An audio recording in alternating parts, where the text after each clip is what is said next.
So wrth gymhwyso, nes I ddefnyddio'r safonau a disgrifyddion yn drwydl. Nes I ddefnyddio nhw i helpu fi i gyllunio gwersi, i sicrhau o'n yn gwahaniaethol, efo amrywiaeth o dasgau, a hefyd yn sicrhau o'n i'n amrywio sylwadau marcio.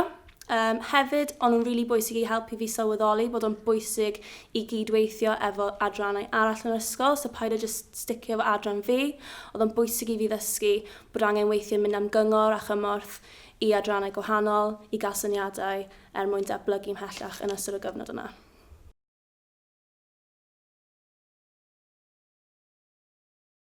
I'r pasbort dysgu proffesiynol, o'n i'n uwchlwytho pethau fel cynlluniau gwers, ffurflennu adborth yn dilyn ar sylwad gwers, ffurflennu craffu llyfrau, so felly ar ôl i llyfrau fi cael ei graffu,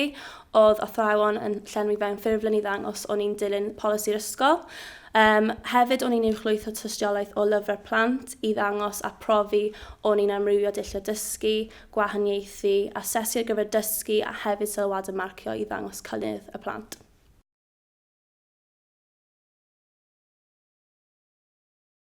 So wrth i gyrfa fi wan mynd yn ei blaen, dwi yn gweld y safonau yn helpu fi yn fawr o ran eto sicrhau bod fi yn parhau i gydweithio efo pob adran yr ysgol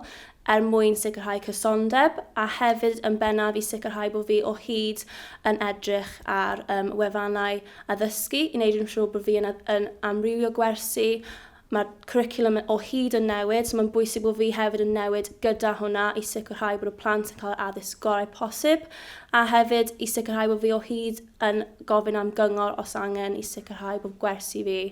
a'r dysgu mae'r plant yn derbyn yn gynhwysfawr.